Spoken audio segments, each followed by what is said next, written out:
pues creo que ya estamos todos. Pues nada, vamos a empezar. Bien, pues en primer lugar, agradeceros que os hayáis inscrito en el curso.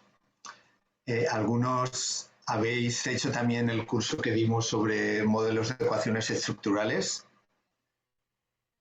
Vais a ver que en este, bueno, hay cosas que tienen que ver, otras que son diferentes, pero poco a poco iréis construyendo un repertorio de habilidades de investigación, ¿de acuerdo?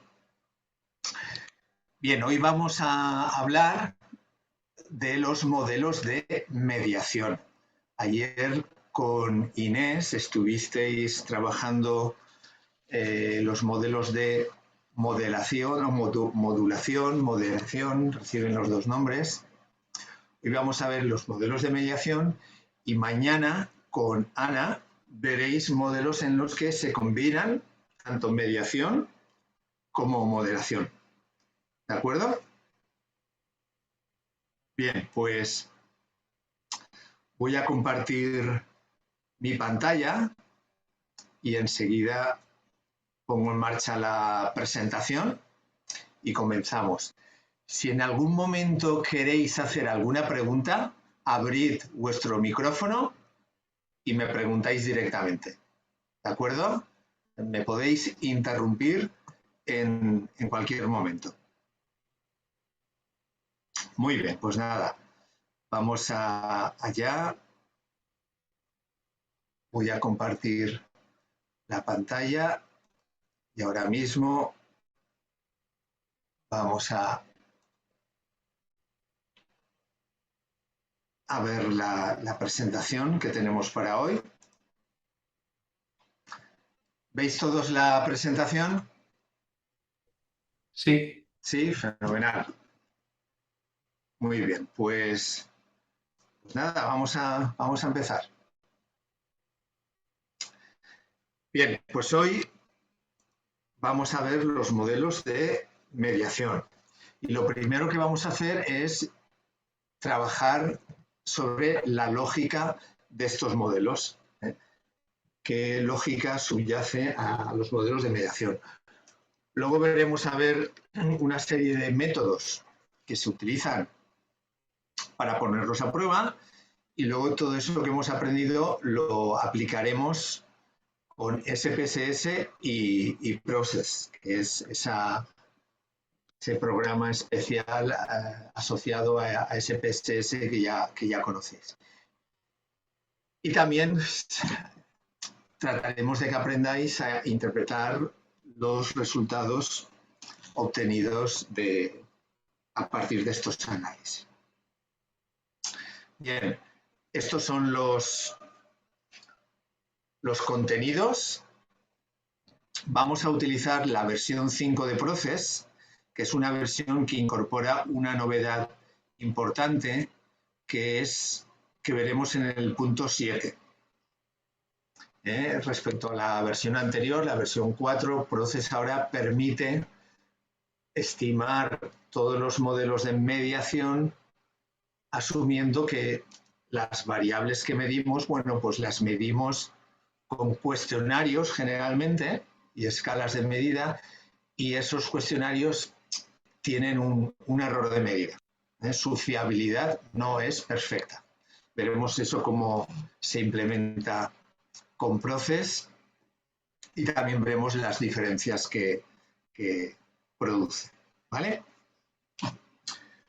Muy bien, pues bien, los modelos de mediación son unos modelos donde hay una variable al menos que transmite su influencia sobre otra a través de una tercera.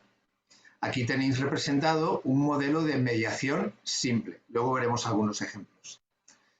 Se supone, puede ser que X tenga una influencia directa sobre la variable Y, pero también puede ser que parte de la influencia transcurra o se produzca a través de M, que es el mediador.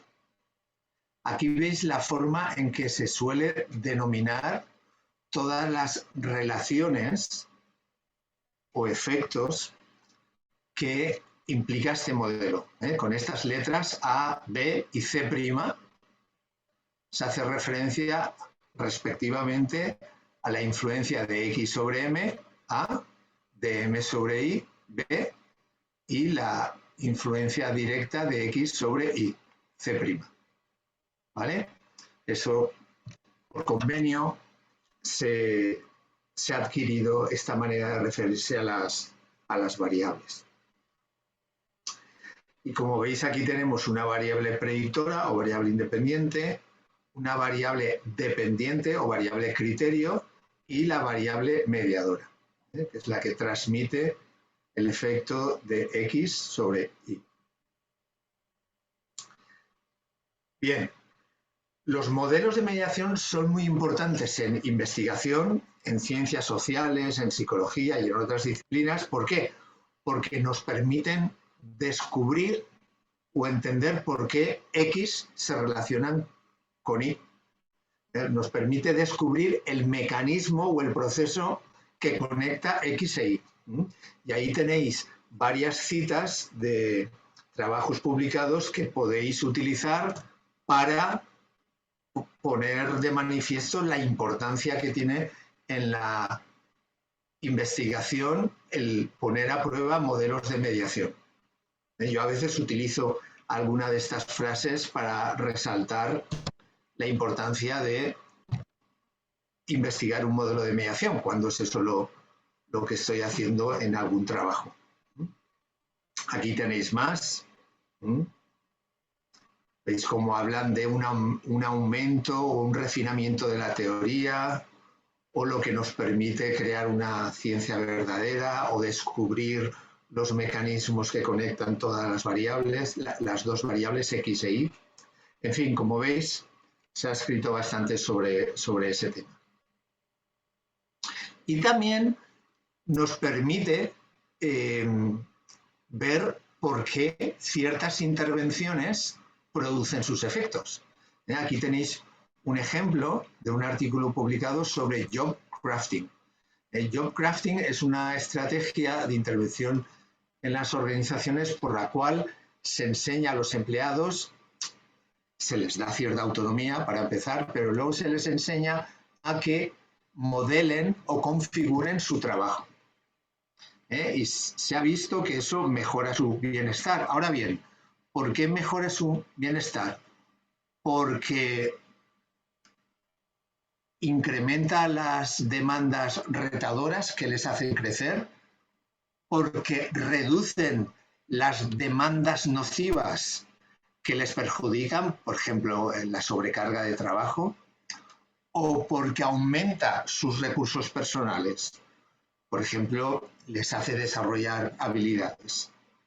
En esta investigación se utilizó un modelo de mediación donde habían 3 mediadores en lugar de 1, porque se quería ver cuál de los 3 mecanismos era el responsable de que una intervención destinada a fomentar el job crafting mejorara el bienestar de los empleados. Luego, esta es otra aplicación interesante de los modelos de mediación. Bien. ¿Qué hemos de hacer para poner a prueba un modelo de mediación? Pues mirad, en un modelo de mediación como este que veis aquí, que es muy simple, estimamos 2 ecuaciones de regresión. Ayer estuvisteis trabajando con ecuaciones de regresión para poner a prueba modelos que incluían una moderación. Bueno, aquí tenemos otro tipo de ecuaciones porque no tenemos interacciones, no tenemos modulaciones, pero también son ecuaciones de regresión. En un modelo como este, y como regla general para otros modelos, tendremos tantas ecuaciones de regresión como el número de variables que reciban influencias de otras variables. Entonces, si vemos este modelo que tenemos 1, 2 y 3 variables, solo hay 2 que reciben influencias, que reciben flechas. Esta de aquí y esta de aquí. Bueno, pues entonces, con un modelo como este podemos escribir 2 ecuaciones de regresión. Una donde la variable dependiente sea m, porque recibe una flecha, y otra donde la variable dependiente será i, que recibe 2 flechas, 2 influencias. Y todas esas influencias se tienen que ver en las respectivas ecuaciones de regresión. Entonces, fijaos, en la primera ecuación de regresión, la variable dependiente será m. Y ahí estimaremos la influencia de x sobre m, que llamamos a. Y esa ecuación de regresión es esta que veis aquí. Es una ecuación de regresión donde tenemos la variable dependiente, el intercepto, el predictor con su coeficiente y luego un término de error. El término de error de la ecuación donde la variable dependiente es m. Y el intercepto donde en la ecuación donde la variable dependiente es m. Por eso llevan el subíndice m. Y en la otra ecuación, la variable dependiente será y o y. Y aquí veremos el efecto de m sobre i, lo llamamos b, y el efecto de x sobre i, que lo llamamos c'. Y esa segunda ecuación es esta que veis aquí. ¿De acuerdo? En esa segunda ecuación también vemos el efecto directo de x sobre y, que es c'. Pero bueno, lo que interesa es que en estas 2 ecuaciones que veis aquí, vemos todas las relaciones entre variables que podemos estimar. Podemos estimar a, podemos estimar b y podemos estimar c'. Pues bien, el efecto indirecto o el efecto de mediación es el producto de los coeficientes que encontramos cuando vamos de x a y pasando por m. Entonces, si hacemos este camino, vemos que nos encontramos con a y con b. Pues el efecto indirecto que estima si hay mediación o no es el producto de a por b. Ahora veremos eso, cómo lo estimamos y cómo lo calculamos. Y su interpretación es similar a la de un coeficiente de regresión. Por ejemplo, imaginad que en un caso concreto el producto a por b, 0.08, es el efecto indirecto. Bueno, pues eso quiere decir que esperamos que i, la variable dependiente, aumente 0.08 unidades por un aumento de una unidad en la variable predictora si consideramos su influencia a través de m. Si consideramos la influencia a través de m. Porque x puede tener una influencia directa también. Pero aquí el interés es en la influencia indirecta, el efecto mediado por m. ¿Vale? Entonces, vamos a empezar con un modelo de mediación simple y luego ya iremos viendo modelos un poco más complejos. ¿De acuerdo? Bien. ¿Por qué el producto A por B representa el efecto indirecto de X sobre Y a través por M? Esto, desafortunadamente, no se explica en muchos libros. Y es una pena, porque eso nos ayuda a entender el porqué de las cosas. Entonces, En esta pequeña demostración algebraica, que es muy sencilla, vais a entender por qué el efecto indirecto se calcula mediante este producto. ¿Vale? Bien, antes hemos visto que en un modelo de mediación simple, como el que veis representado, este modelo se puede traducir en estas dos ecuaciones. Estas dos ecuaciones contienen todas las relaciones que vemos en el modelo A, B, C'. A, B, C'. ¿Vale? Muy bien. La segunda ecuación incluye todos los efectos de X sobre Y.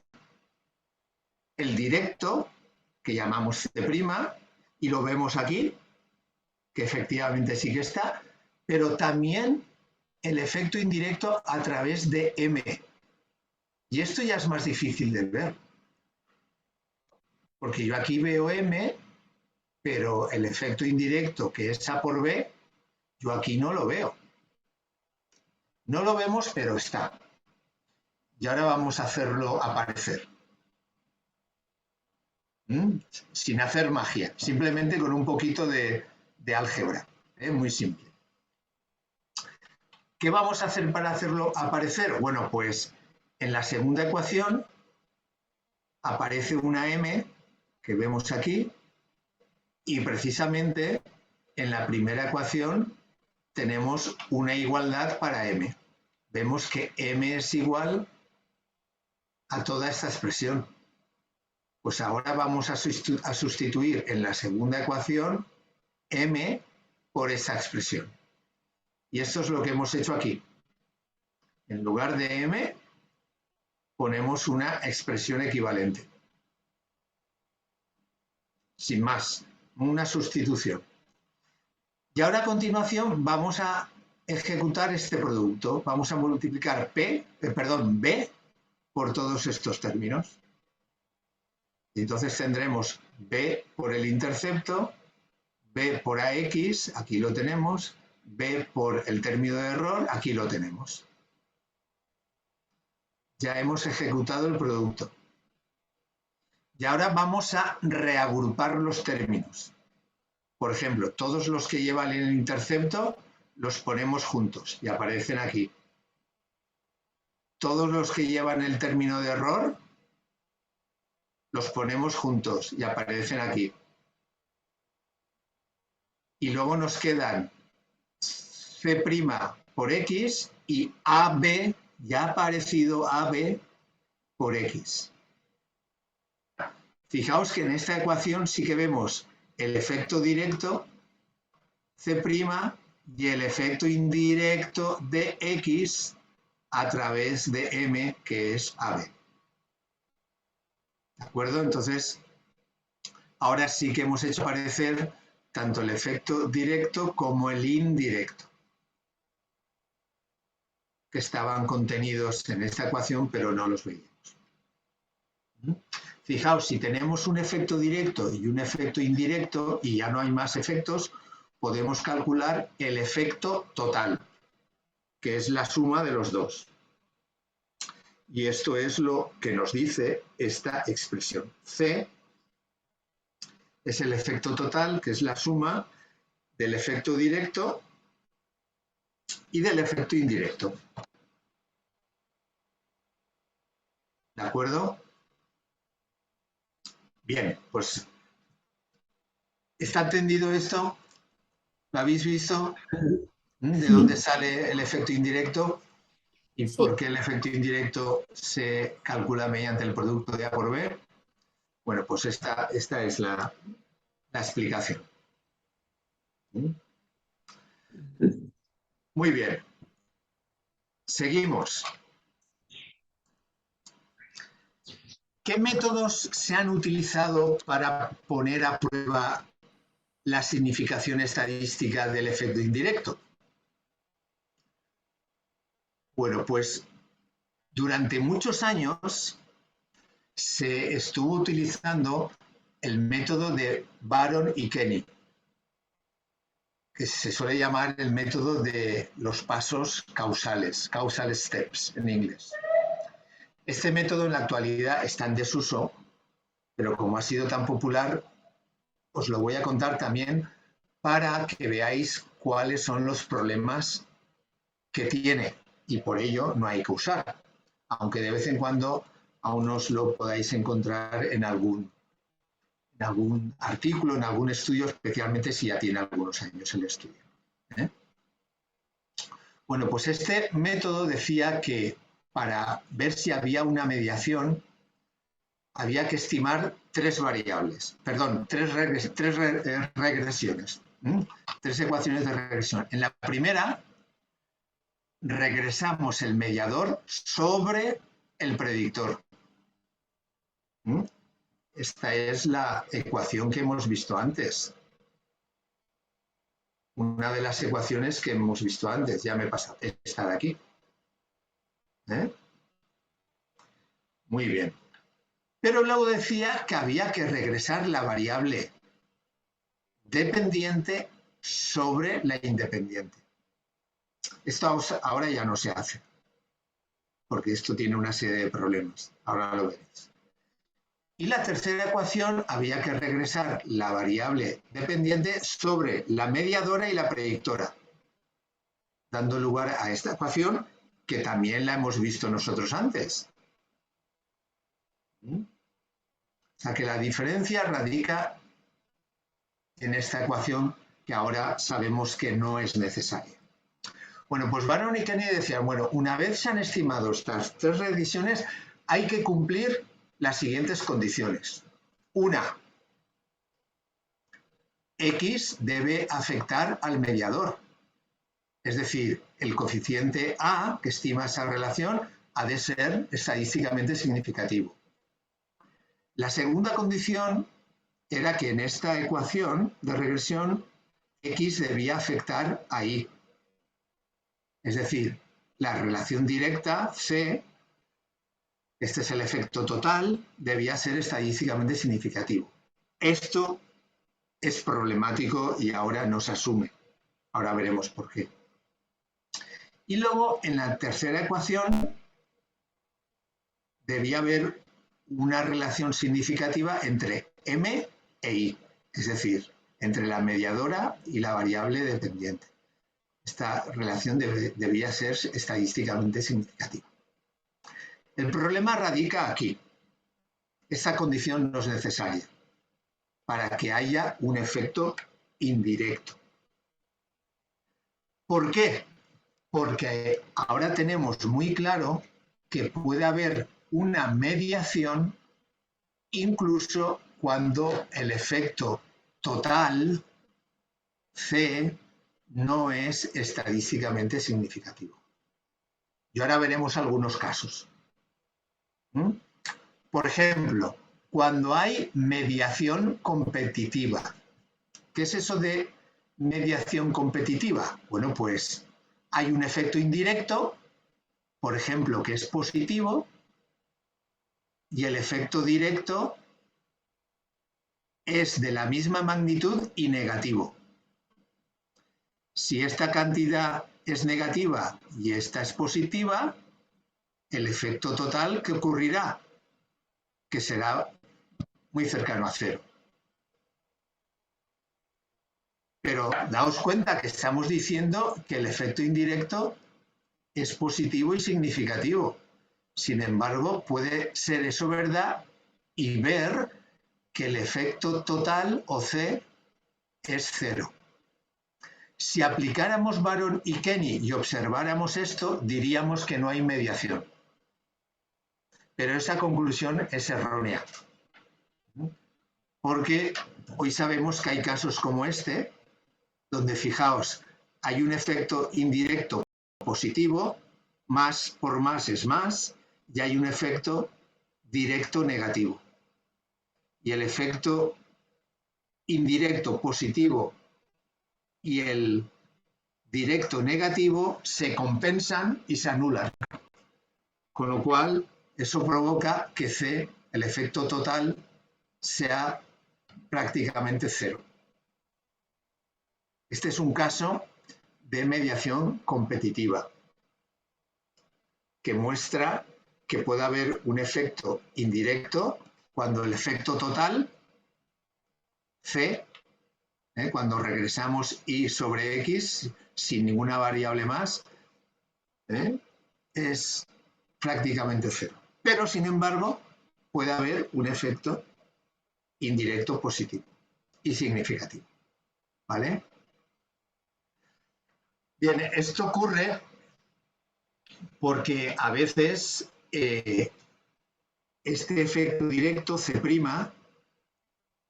incluye, aglutina unos efectos indirectos de mediadores que simplemente no hemos estudiado. ¿Por qué? Porque en una investigación no se puede medir todo. Tenemos que tomar decisiones acerca de qué es lo que vamos a medir en cada caso. ¿Vale?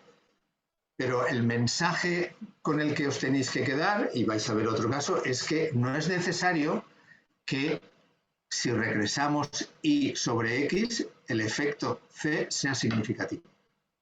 No es necesario para que haya una mediación o un efecto indirecto. Hay otro caso, por ejemplo, cuando hay más de un mediador. Fijaos en este modelo, tenemos dos mediadores. El efecto indirecto a través del mediador 1 es positivo. ¿Por qué? Porque esta relación es positiva y esta relación es positiva. Más por más, más. El efecto indirecto a través de M2, negativo por positivo, será negativo. Entonces, fijaos, si este efecto es positivo, este es negativo y C' es aproximadamente cero, ¿qué ocurrirá? Que el efecto total también será cero. O sea, volvemos a ver un caso donde el efecto total de X sobre Y puede ser cero y, sin embargo, haber no solo uno, sino a lo mejor dos efectos indirectos significativos. Y aquí tenéis un ejemplo reciente de un artículo publicado este año. Cómo la sobrecualificación, cuando uno tiene más habilidades que las requeridas por su puesto,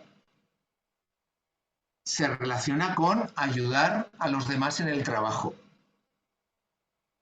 Pues, como veis aquí, hay un efecto positivo, indirecto, a través de el estatus percibido que uno siente que tiene, y hay un efecto negativo, más por menos, a través de despersonalización. Y además el efecto directo, C', es prácticamente cero. Es decir, los dos efectos indirectos se compensan y al final el efecto total, C, es prácticamente nulo. ¿De acuerdo? Pues otro ejemplo que muestra que pueden haber varios efectos indirectos significativos, pero la relación, el efecto total, puede ser nulo. Por eso Baron y Kenny, el procedimiento de Baron y Kenny, hoy en día está en desuso. ¿De acuerdo? Pero además... Una consultita, por favor. Buen día. Hola. Bueno, hacer una, sí. Una consulta. ¿Y por qué puede salir el coeficiente negativo? Eso depende ¿A de qué coeficiente te refieres? cuando sale, por ejemplo, -1.11 Bueno, en despersonalización con la variable dependiente. bueno, Ese pues negativo, ¿cómo sale? ¿Es por lo que nosotros planteamos una variable? ¿Tiene algo que ver con una variable inversa o no? no, no, ¿O es otro el criterio ahí? no. Aquí, fíjate que esa relación lo que nos está diciendo es que cuando un empleado se siente despersonalizado, ¿de acuerdo? Que trata a los demás con cinismo, con distancia, no va a ayudar a los demás. Hay una relación negativa. Y tiene sentido. Cuando a mí los demás no me interesan, no les ayudo. A más despersonalización, menos conducta de ayuda. Sí, seguramente en este artículo hay una teoría detrás que lleva a pensar que la relación entre despersonalización y conducta de ayuda es negativa. Eso, ahí Pero quería luego, llegar para entender. eso es, hay una teoría Ya. detrás, pero luego, como esto es un estudio empírico, y estos son los resultados que los investigadores obtuvieron, lo que estamos viendo es que los datos obtenidos y los resultados respaldan esa hipótesis. ¿Vale? Pero aquí lo que nos interesa ver es que cuando tenemos en cuenta todo el efecto indirecto de sobrecualificación, sobreayuda, conducta de ayuda a través de la despersonalización, la relación es negativa. Aquí tenemos un efecto positivo, aquí uno negativo. Cuando los multiplicamos, el resultado es un efecto indirecto negativo. Pero aquí pasa al revés. A través de la variable estatus percibido, tenemos un coeficiente positivo aquí, otro positivo aquí, el efecto indirecto es positivo. Es decir, puede haber distintos mecanismos, distintos procesos que explican que una variable predictora puede relacionarse de manera diferente con la misma variable dependiente. Lo que nos ayuda a entender que muchas veces las relaciones entre dos variables son más complejas de lo que parecen. Porque fíjate, aquí podríamos decir que la sobrecualificación y la conducta de ayuda no están relacionadas, pero cuando exploramos con detalle y descubrimos que hay dos mediadores, decimos, pues sí que están relacionadas, aunque no directamente, sí indirectamente. Y además hay dos procesos, dos mecanismos que producen relaciones de signo contrario, una positiva y una negativa, lo cual nos ayuda a entender la complejidad que tienen ciertas relaciones entre variables. ¿De acuerdo? Sí, entendido. Muy bien. Bueno, pues fijaos, estábamos hablando de los problemas del método de Bannon-Kenny y otro problema que se descubrió en un estudio de simulación es que tiene baja potencia estadística. A ver, los estudios de simulación son estudios que se hacen con datos creados artificialmente. Yo creo unos datos donde sé que hay un efecto indirecto de X sobre Y a través de M. Eso se puede hacer. Y luego pruebo una serie de métodos para detectar ese efecto indirecto para ver cuáles son los métodos que son capaces de detectarlos y cuáles son los métodos que les cuesta y tienen dificultad para detectar el efecto indirecto. Bueno, pues esto es lo que hicieron McKinnon y sus colaboradores hace ya algún tiempo. Compararon 14 métodos distintos para probar la significación estadística del efecto indirecto. Y algunas de sus conclusiones fueron: una, el procedimiento de Bannon-Kenny tiene baja potencia estadística. Es decir, tiene problemas para detectar un efecto indirecto cuando ese efecto indirecto existe. Y este es un dato muy importante. Otra conclusión de este estudio fue que hay una serie de métodos basados en la distribución del producto A por B, y uno de ellos lo vamos a ver, cuyas tasas de error tipo 1, es decir, rechazar la hipótesis nula cuando es verdadera, y su potencia estadística eran buenas. Y uno de esos métodos lo vamos a estudiar. Y os quiero llamar la atención sobre un método muy sencillo y que en algunas áreas, por ejemplo en psicología y en psicología del trabajo y organizaciones en particular, se utiliza poco. Pero es un método muy sencillo, que es ver si tanto A como B son estadísticamente significativos. que es la prueba de significación conjunta de A y B. Este método, según este estudio, también funciona muy bien. Es decir, yo tengo un modelo de mediación, como este que veis aquí al principio, ¿eh? Un modelo de mediación, yo estimo esta ecuación de regresión y obtengo A. Estimo esta ecuación de regresión y obtengo B. Si A y B, los dos, son estadísticamente significativos, puedo decir que el producto AB, el efecto indirecto, también es estadísticamente significativo. Ese método también funciona muy bien y además algunas investigaciones más recientes, como estas que veis aquí, también confirman que ese método funciona bien. Es capaz de detectar un efecto indirecto que existe en los datos. ¿De acuerdo? Es tan sencillo que no hace falta más que os explique en qué consiste. No obstante, en otras áreas de las ciencias de la salud, sociales, como psicología, son más comunes otros métodos. Otros métodos que se han fijado simplemente en ver si el efecto indirecto es estadísticamente significativo, porque eso es lo único que hace falta. Ya no hace falta comprobar, como decían Barron y Kenny, que hay un efecto de X sobre Y y que eso es una condición sin la cual no puede haber mediación. No, de eso nos olvidamos. Simplemente hay que ver si el efecto indirecto A por B es estadísticamente significativo. Y eso es lo que vamos a ver ahora. ¿Qué métodos podemos utilizar para poner a prueba la significación estadística del efecto indirecto? ¿De acuerdo? ¿Alguna pregunta hasta ahora?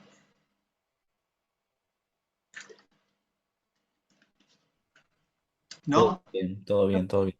¿Seguimos? Fenómeno. Bueno, pues seguimos. Durante muchos años, para poner a prueba la significación estadística del efecto indirecto AB, que a veces se representa por las letras griegas alfa beta, como veis en esta fórmula, lo único que se hacía es dividir el producto por su error estándar. Es como la desviación típica de este estadístico, del estadístico A por B. Y este test se le llama el test de Sobel. ¿Por qué? Porque fue el autor que lo propuso. Pero hoy sabemos que este test tiene poca potencia estadística. Es decir, que si lo utilizamos, puede que exista en nuestros datos un efecto indirecto y si utilizamos este método no lo detectemos.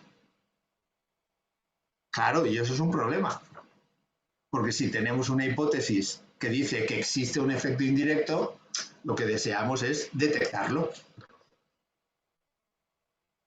Y uno de los problemas de este test es que asume que la distribución de este producto, de este estadístico A por B, es simétrica. Cuando sabemos que no lo es.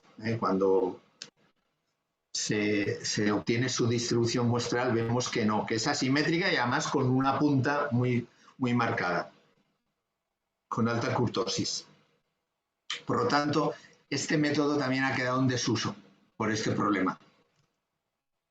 Y hoy en día se utilizan estas tres opciones, además de la significación conjunta. Os lo quiero recordar, que es muy sencillo, pero en mi área, si no utilizas estos, ya los revisores se ponen nerviosos. Y te lo pide, claro, alguno de estos. Entonces, estas son las tres alternativas más usuales hoy en día en ciencias sociales y de la salud. ¿Vale? Vamos a verlas. La primera es bootstrapping. Bootstrapping es un método no paramétrico que no asume ningún supuesto y que incluso funcionan bien en muestras pequeñas. Vamos a ver en qué consiste una pequeña intuición. Aquí tenéis todo el procedimiento, paso a paso. La idea es que tengáis una idea intuitiva del proceso. Esto lo hace la máquina. Bueno, imaginad que tenéis una muestra, que habéis recogido datos de una muestra para poner a prueba un modelo pues como este que estamos utilizando. Un modelo como este de aquí. Habéis medido X, habéis medido M, habéis medido Y y queréis poner a prueba si el producto A por B es estadísticamente significativo. Y habéis medido esas tres variables en una muestra de 150 sujetos. Bueno, pues el procedimiento bootstrapping empieza generando muchas muestras a partir de los datos que habéis recogido.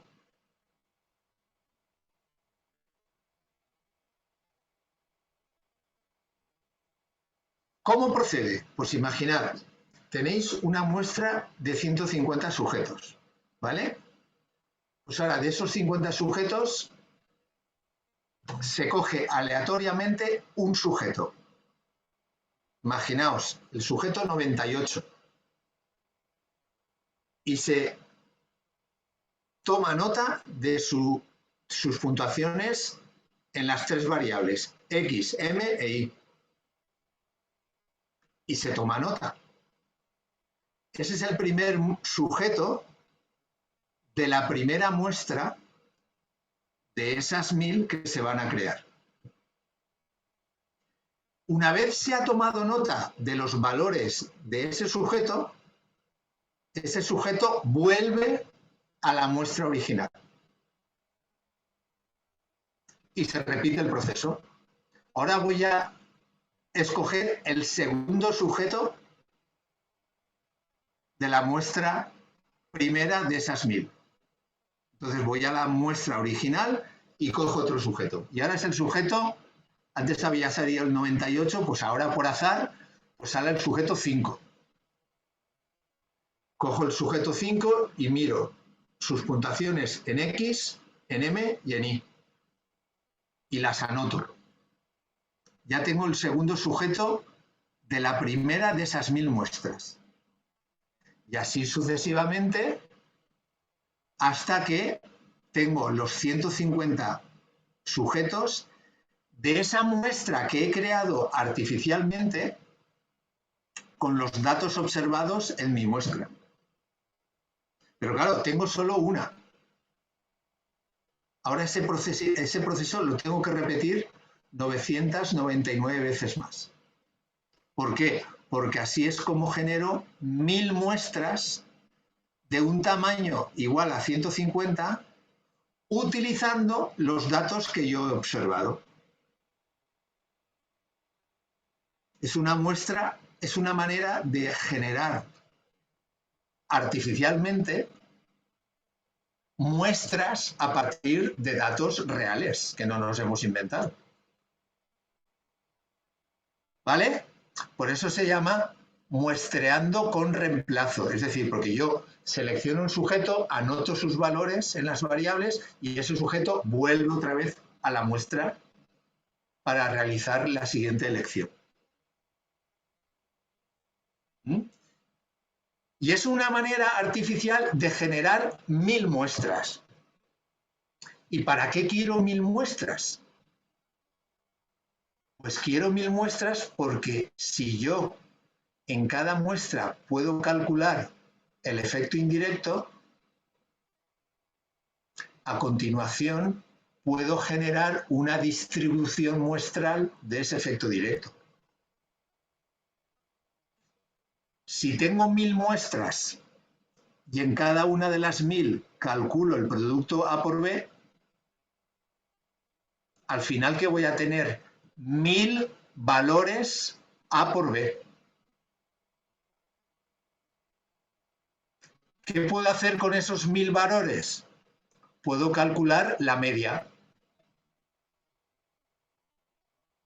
Y la media de esos 1000 valores A por B será la estimación puntual del efecto indirecto, el valor del efecto indirecto. Puedo calcular la desviación típica de esos 1000 valores A por B. Y eso será su error estándar. Pero también puedo calcular intervalos de confianza. Y eso es lo que voy a utilizar para ver la significación estadística del efecto indirecto. Vamos a ver cómo. Os lo voy a dibujar para que veáis el proceso de una manera más gráfica. ¿Vale? Voy a salir de la presentación y me voy a una aplicación de dibujo. A ver, imaginad que tenemos los 1000 valores de A por B. Voy a pintar, a ver si puedo pintar. Tengo los 1000 valores de A por B. ¿Vale? Imaginar que los ordeno. El mayor, imaginar que es punto 25. Y el menor es menos punto 0,1. Los ordeno de mayor a menor. Aquí están los 1000, ¿eh? Aquí tenemos los 1000 valores. ¿Por qué 1000? Porque he generado 1000 muestras y en cada uno de ellos he calculado y están ordenados, ¿eh? Imaginad que este es 2555, este es 254, este es 253. Y aquí tengo menos punto 03. Así sucesivamente, ¿eh? Y llega un momento, vamos a suponer que aquí tengo punto 01 y aquí tengo punto 20, pero estos valores son el percentil 97,5 y este es el percentil 2,5. ¿Qué quiere decir esto? Que si este valor es el percentil 2,5, por aquí abajo queda el 2,5% de los valores. Y si este es el percentil 97,5, ¿qué quiere decir? Que por encima queda el 2,5% de los valores. Y si esto es así, aquí en el medio, ¿qué quedará? El 95% de los valores. Pues si estos dos valores son los que delimitan el 95% central, esos serán los intervalos los límites del intervalo de confianza. Entonces puedo decir que en este caso el intervalo de confianza es 0,20 y 0,01. 0,20, 0,01. El intervalo al 95% está delimitado por esos valores. ¿Qué quiere decir eso? Que hay un 95% de probabilidad de que el valor del efecto indirecto A por B esté entre 0,20 y 0,01. Como ese intervalo no incluye el 0,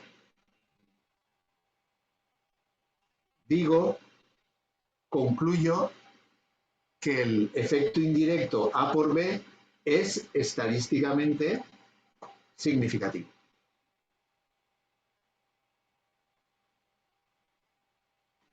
¿De acuerdo? Claro, todo esto no lo hacemos nosotros, lo hace la máquina. Nosotros lo único que vemos al final es el intervalo de confianza. Y cuando vemos el intervalo de confianza, si el 0 está incluido, entonces no podemos rechazar la hipótesis nula de que el efecto indirecto es nulo. Aquí tenemos dos hipótesis. La hipótesis nula, que dice que el efecto AB es igual a 0, y la alternativa que dice que el efecto AB es distinto de 0. Entonces, si vemos que el intervalo no incluye el 0, entonces concluimos que el efecto indirecto es estadísticamente significativo. Lo único que veremos es el valor del intervalo de confianza, pero el proceso que hace la máquina es este. Ordena los 1000 valores que ha obtenido para el producto AB en las 1000 muestras generadas y delimita los valores del percentil 97,5 y el percentil 2,5. Y esos son los valores que vemos definiendo el intervalo de confianza. ¿Lo veis? Sí, yo ¿Alguna pregunta? tengo una duda, si puede ser. Dime. Si no he entendido mal, claro, la máquina va cogiendo, puede coger luego al mismo sujeto Claro. y coger el mismo valor, lo amplía a 1000, ¿vale? Así, digamos, pero ¿por qué no puede hacer esto con 150? Porque serían demasiado pocos. O sea, quiero decir, Efectivamente. vale, serían demasiado pocos. Ok, y también es un proceso aleatorio, o sea, puede que coja 5 veces Claro. o 40 veces a un número. Es muy difícil. Es muy difícil, es muy Claro. difícil. Es muy Pero claro, difícil. al ser 1000 reduces ese riesgo, entiendo. Porque claro, tú fíjate que para la probabilidad de un sujeto, si la muestra es 150, es 1 partido por 150. La probabilidad de que salga el sujeto 98 en la primera elección y el sujeto 98 en la segunda elección es 1 partido por 150 al cuadrado. O sea, es una probabilidad escasísima. Pero como poder, podría ser. Por eso es con reemplazo. Porque para que cada vez que haces una elección, la muestra sea del mismo tamaño, 150. Siempre es una muestra de 150. Vale, y si cogieras los 150 solo, los 150 datos, y los ordenas como has hecho tú, en vez de ordenar 1000 Muy datos, poquito, es muy poquito. Vale, vale. muy poquito. Sí, lo mínimo que se aconseja son unas 5.000 muestras. Vale, vale, vale. 5.000 no, 500, perdón. 500, ok. Aquí hemos dicho 1.000, pero a veces se piden hasta más. Vale, vale, vale, vale. Ok, perfecto. Ten en cuenta que al final lo que queremos tener es una distribución del producto AB, entonces buscar los límites donde está el 95%. Eso es lo que hacemos más o menos. Sí. Bootstrapping es un método muy extendido que sabemos que funciona bien porque se han hecho estudios de simulación y vemos que sí que identifica los efectos. Entonces, por eso se ha implementado en muchos programas. Muchos programas ya SPSS lo tiene ya de promiso. O sea, lo puedes pedir a SPSS también si quieres. Vale, perfecto. Más preguntas. Esto es para que tengáis una idea intuitiva, de qué es bootstrapping y no penséis que es magia. Al final, nosotros solo veremos el intervalo de confianza. Si el intervalo de confianza, los dos límites tienen el mismo signo, eso quiere decir que 0 no está en el intervalo de confianza. Entonces, el efecto indirecto es significativo. Si los dos límites tienen signos diferentes, eso quiere decir que 0 está dentro del intervalo. Entonces, eso quiere decir que el efecto indirecto puede tomar el valor 0 con mucha probabilidad. Entonces, no podemos rechazar la hipótesis nula de que el efecto indirecto es 0, nulo. Esa es la lógica. Entonces, aquí tenéis he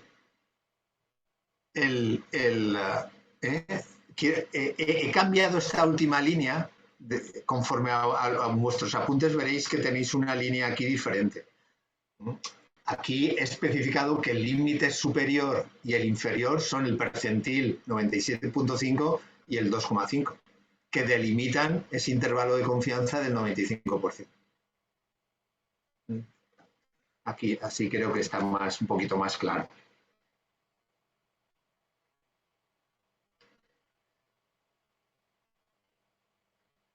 Bootstrapping, como sabéis, es el método que utiliza Process. Ayer lo utilizaríais para hablar para el tema de la moderación. Es el método que utiliza Process, Bootstrapping. Por eso Process a veces cuando lo lanzamos tarda un poquito porque está generando las 1000 muestras bootstrapping, y luego en cada una está calculando el efecto que le estamos pidiendo. Está haciendo todo esto que hemos dicho. Bien, como digo, está incorporado a muchos programas y sabemos que funciona bien. O sea, hay estudios que lo han puesto a prueba, funciona bien. Ese es un método que está implementado en Process y es el que utilizaremos cuando utilicemos Process. Otro método, el método del producto de los coeficientes. Este también es un método bastante sencillo e intuitivo y consiste en lo siguiente. Una vez tenemos el valor de A y B, se divide por el error típico de A y el error típico de B. Eso es algo que dan todos los programas que estiman regresiones, dan.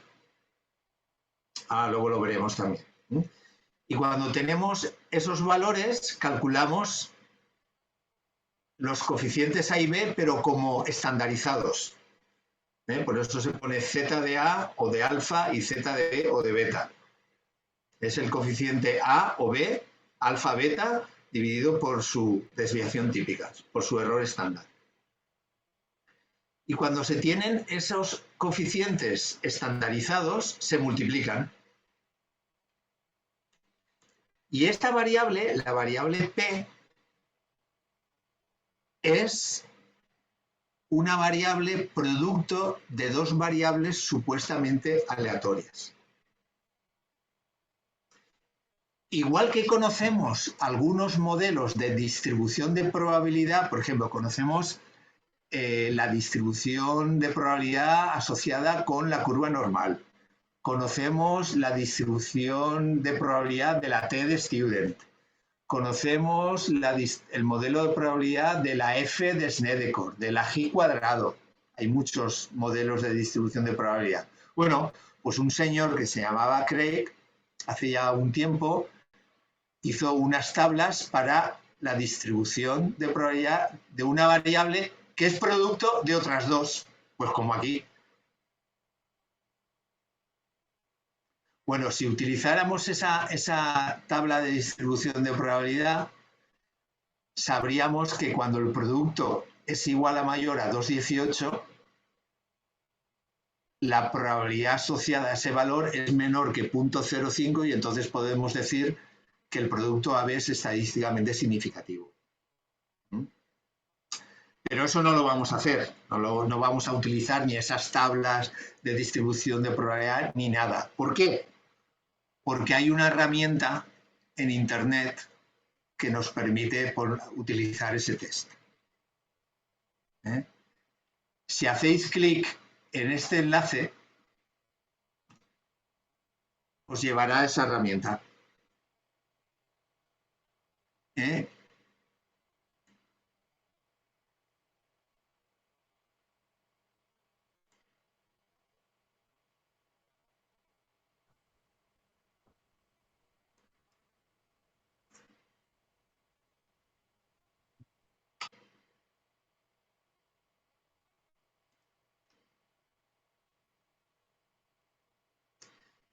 Y en esa herramienta, ¿veis algo parecido aquí? ¿Lo que veis aquí? Sí. Sí.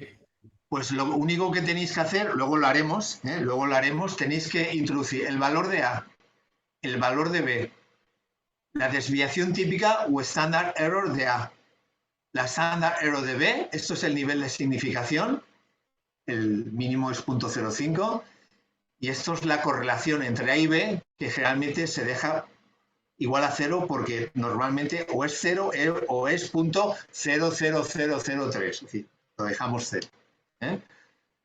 Introducimos esos valores, le damos a Submit y obtendremos los resultados. Ahora luego lo haremos, practicaremos, ¿vale? Pero como veis, es bastante sencillo de utilizar y el resultado que nos da es una estimación del producto AB y los límites del intervalo de confianza. Ahora luego lo veremos. ¿De acuerdo? Pero ya veis que la información que hemos de introducir es muy, muy sencilla. ¿Alguna pregunta sobre este método? ¿No? Vale. Pues vamos al siguiente. El siguiente está basado en simulación estadística.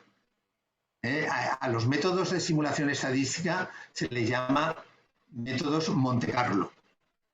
Y esto tiene que ver con Monte Carlo y los casinos, porque se hacían estudios de probabilidad sobre cuán probable era que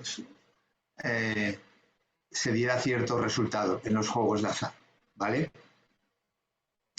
Pero aquí es parecido a bootstrapping, como veréis, es parecido a bootstrapping, pero en lugar de generar muestras, un montón de muestras a partir de los datos observados, se generan muestras a partir de una supuesta distribución poblacional.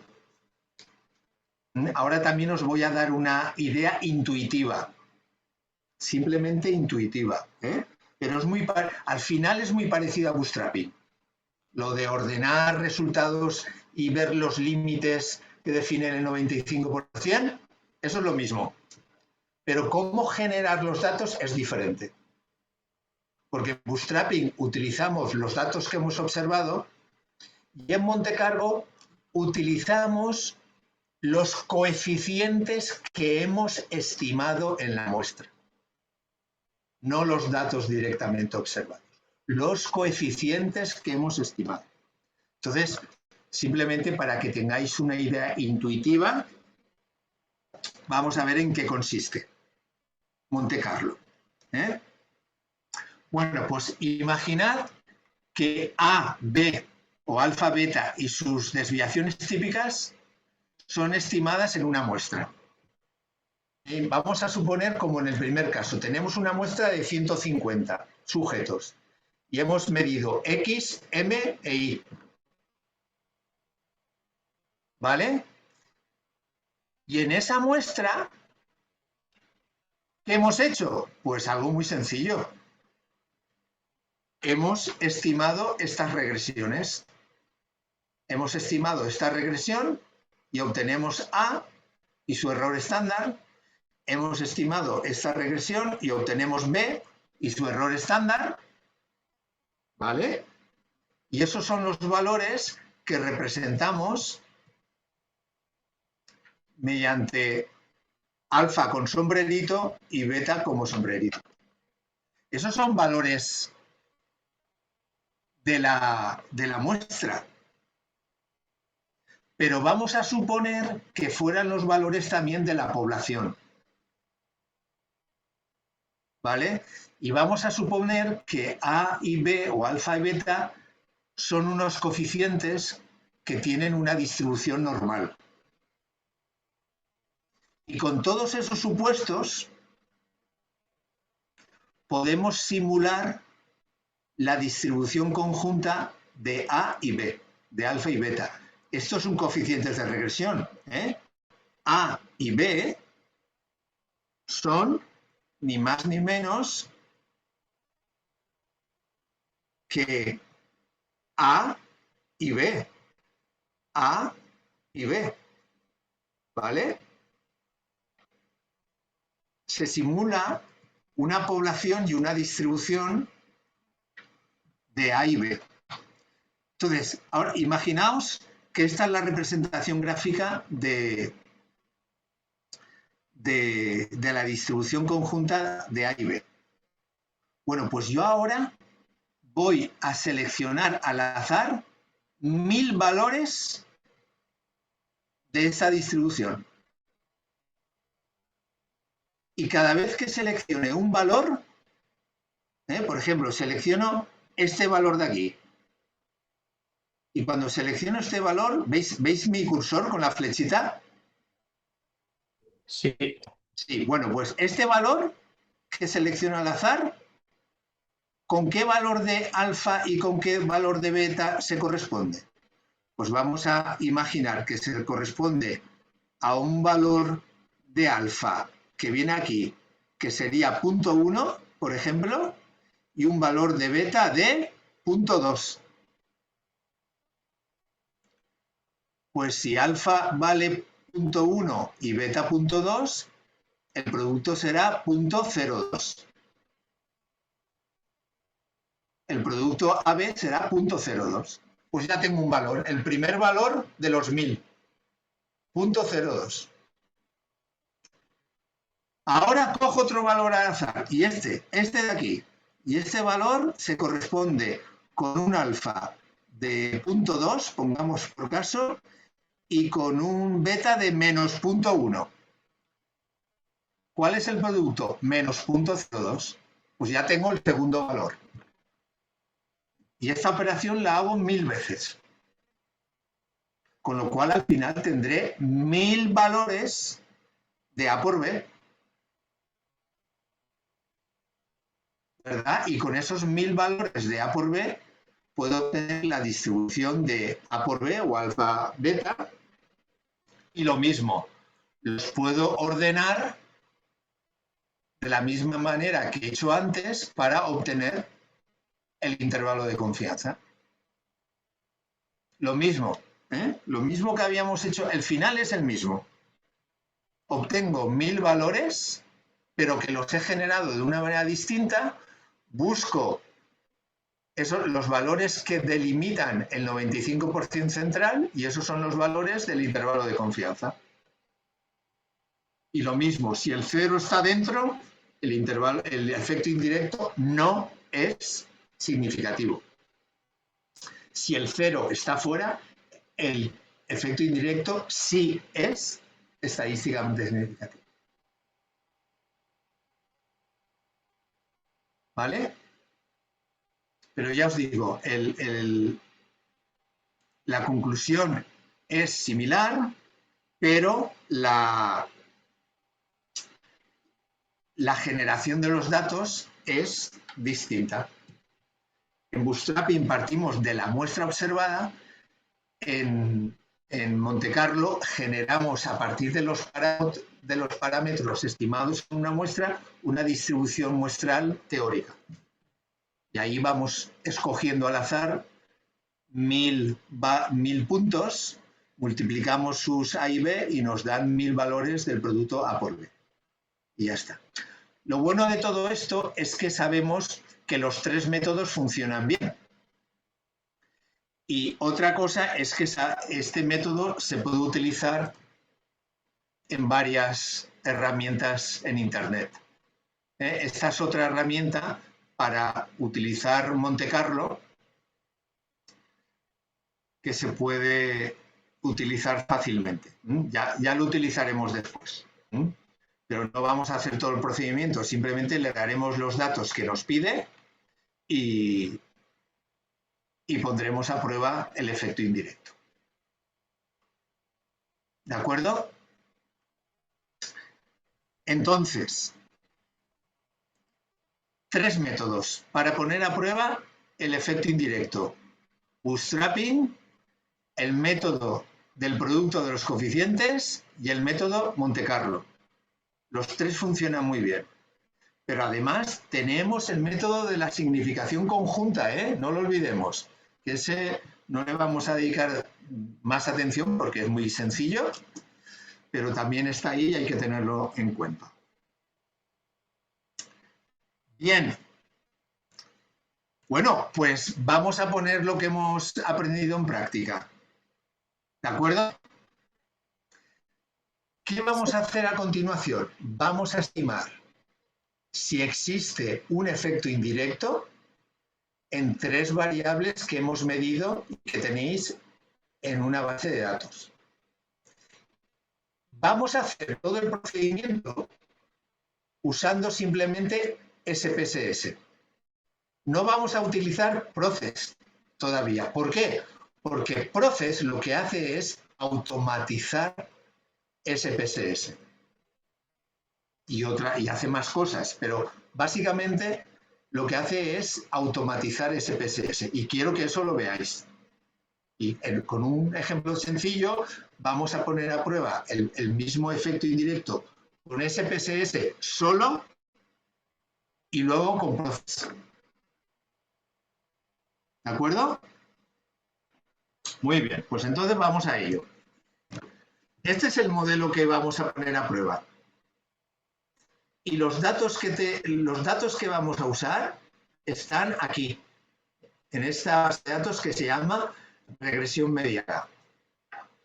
Entonces, podéis abrir SPSS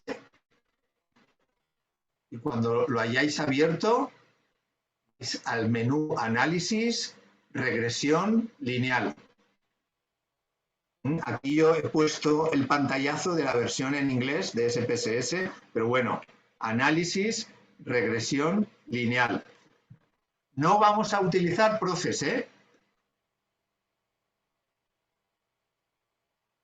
Todavía no.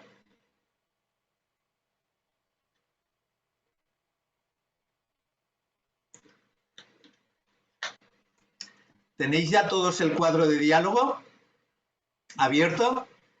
¿No? Bueno, pues abrir SPSS. Me espero a que lo abráis.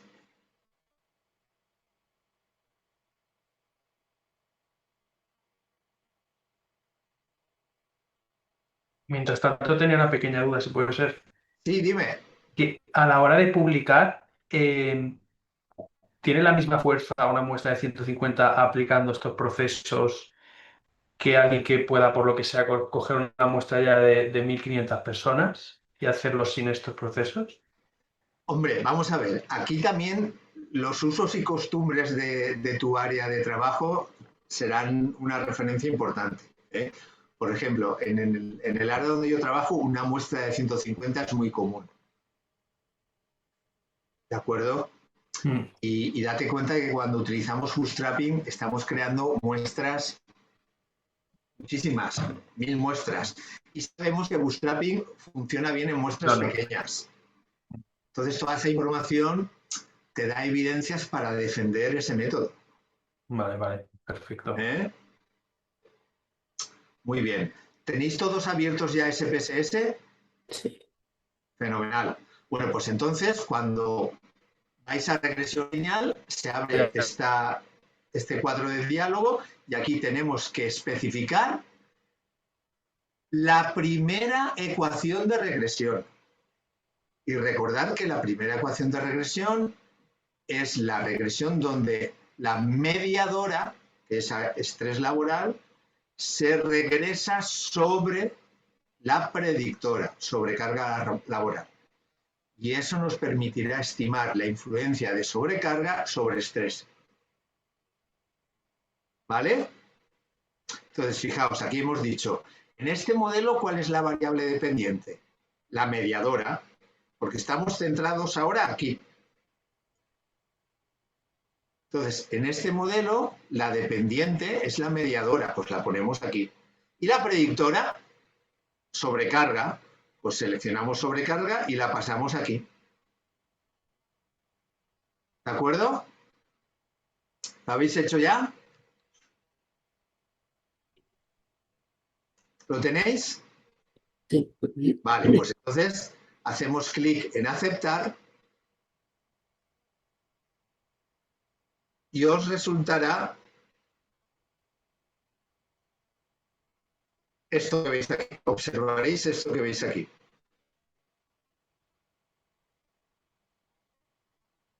Tenemos el resumen del modelo con la R cuadrado que explica, este análisis de varianza nos dice si esta proporción de varianza explicada es significativa, que sí que lo es. Y luego lo que más nos interesa son los coeficientes. Para poner a prueba un efecto indirecto, siempre nos fijamos en los coeficientes no estandarizados.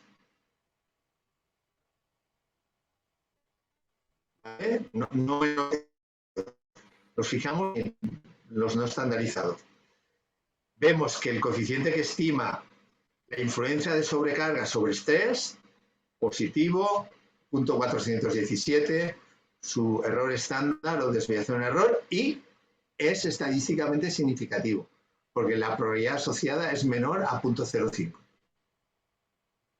Bueno, pues tomamos nota de estos valores, porque los vamos a usar después, y ya tenemos el valor de A. Ya lo tenemos. Bueno, pues ahora vamos a ver el valor de B.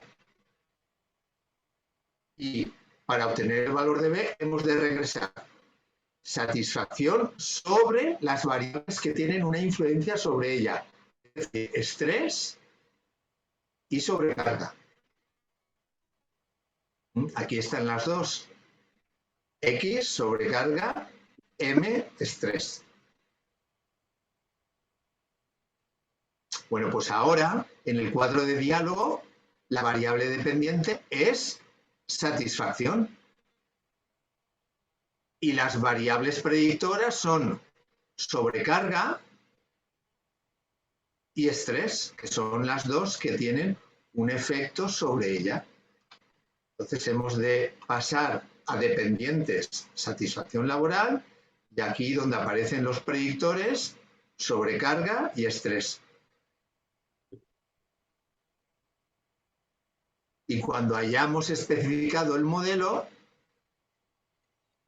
hacemos clic en aceptar y veremos los resultados obtenidos.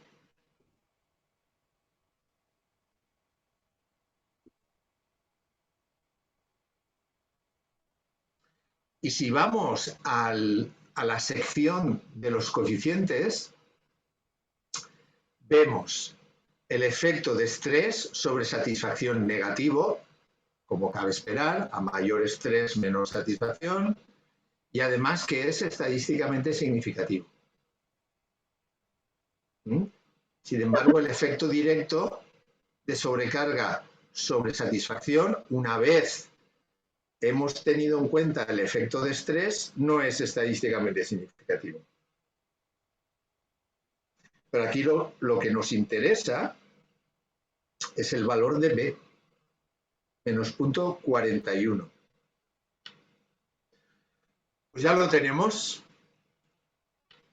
Tenemos el valor de A, tenemos el valor de B, su producto, el efecto indirecto. Ya hemos estimado el efecto indirecto. Ahora bien, ¿es estadísticamente significativo? Fijaos, si aplicáramos la prueba o el test de la significación conjunta, diríamos que sí. ¿Por qué? Porque A es estadísticamente significativo y B es estadísticamente significativo. Y ya está, ya habríamos acabado. Pero si yo hago eso en un estudio y lo envío a una revista de mi área, seguramente que me dirán, no, eso no es suficiente. Tiene que mostrar el intervalo de confianza para el efecto indirecto. Bueno, pues eso lo podemos hacer de varias maneras. Por ejemplo, vamos a utilizar el método del producto de los coeficientes. Y si vais a la página web que hemos visto antes, si volvéis a esa página y ahora introducís los valores que hemos obtenido, que los tenéis ahí, y hacéis clic en el botón Submit, veréis que la página hace unos cambios y tendréis esos resultados. Tomaros vuestro tiempo para introducir los valores correspondientes y hacer clic en Submit.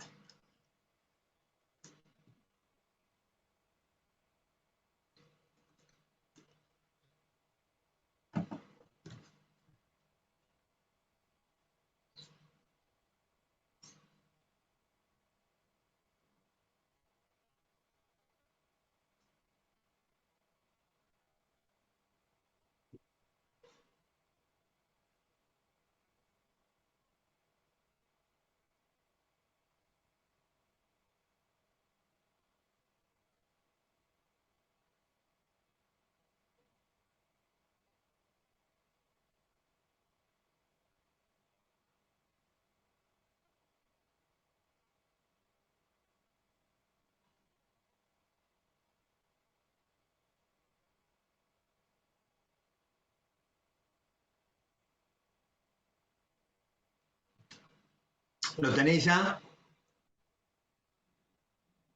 ¿Habéis obtenido los mismos valores que veis en la pantalla? Sí, ¿Sí? ¿Veis?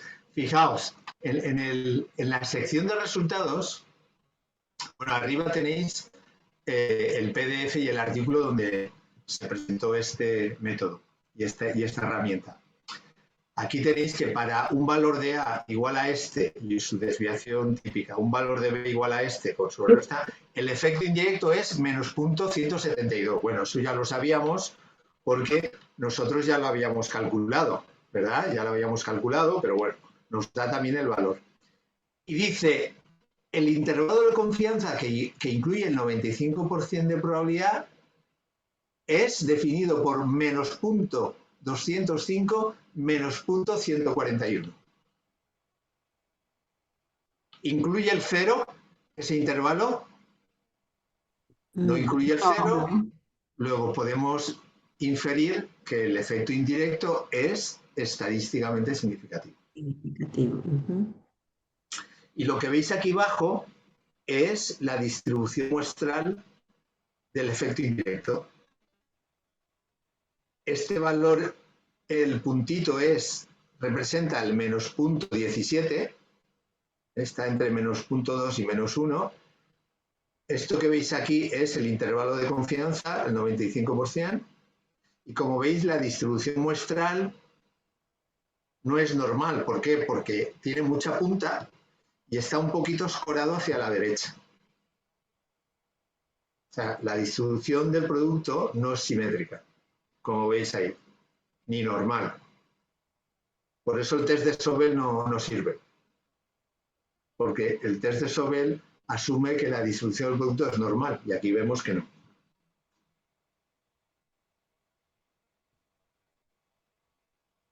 Bueno, pues ahora podríamos reportar además que el intervalo de confianza del 95% obtenido mediante el método de la distribución del producto es menos 0.205 menos 0.141. Y como no incluye 0, el efecto indirecto es estadísticamente significativo. ¿De acuerdo? Bien. Aquí hay una cosita que no os he dicho y es que, os lo he dicho antes, pero esto siempre se deja igual a 0. Porque esto se refiere a la correlación entre A y B, no entre dos variables, entre dos coeficientes.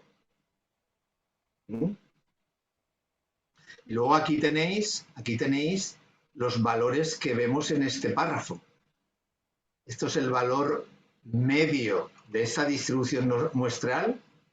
La media es menos 0.172, es decir, la estimación puntual del efecto indirecto.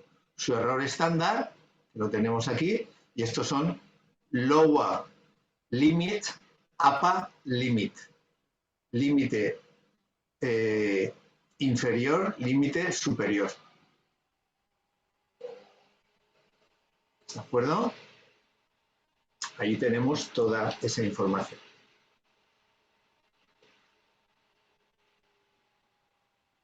¿Y si utilizamos Monte Carlo? abrir la herramienta en Internet de Monte Carlo y os explico un par de cosas necesarias para utilizarlo.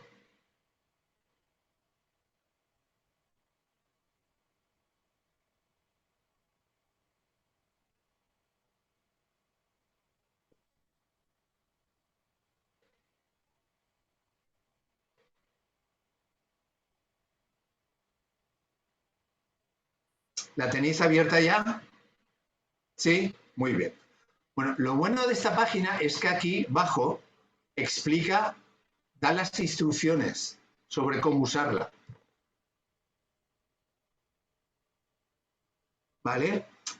Esta herramienta utiliza dos pruebas. El test de Sobel, que ya sabemos que nos sirve, que es ese que dice que utiliza la Asymptotic Normal Theory. This web application computes Monte Carlo and asymptotic normal theory confidence intervals. Esto es el test de Sobel, que ya sabemos que tiene problemas y no vamos a utilizar. Nos interesa el método Monte Carlo. Y aquí abajo nos dice cómo utilizarla. Coefficient estimates, aquí lo tenemos. Y dice, in the order they appear in the formula separated by commas. ¿Vale? Fijaos, aquí en la fórmula, esta página, en lugar de llamar a cada coeficiente por una letra A, B, los llama B1 y B2. Es una particularidad. ¿Pero por qué hace esto? Os lo voy a enseñar. Porque con este método se pueden poner a prueba modelos de mediación más complejos que el que estamos utilizando de ejemplo. Por ejemplo, mirar este. Hay 1, 2 y 3 mediadores. Para no gastar todas las letras del abecedario, A, B, C, D, E, bueno, pues utilizan B1, B2, B3, B4. Aquí se pueden poner a prueba muchos efectos indirectos. Pero en este ejemplo, la fórmula para calcular el efecto que va de X a Y pasando por M1, por M2 y por M3 es B1 por B2 por B3 por B4. Por eso la fórmula es B1, B2, B3, B4. ¿Vale? Pero en nuestro caso, que tenemos un modelo muy sencillo, porque, como sabéis, nuestro modelo es tan sencillo como A por B, que utilizando la nomenclatura de esta herramienta sería B1 por B2. Bueno, pues eso es lo que hemos de indicar al programa.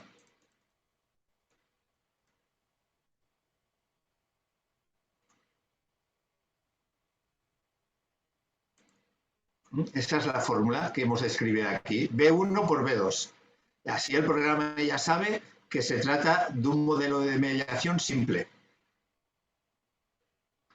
Y aquí hemos de poner el valor de B1 y el valor de B2. Y ya sabemos cuáles son. Lo hemos calculado antes. Punto 417, menos punto 412. Y eso es lo que veis aquí.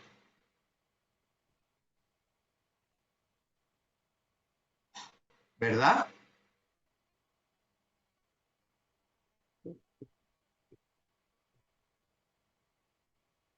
Luego viene otro campo. Variance covariance matrix.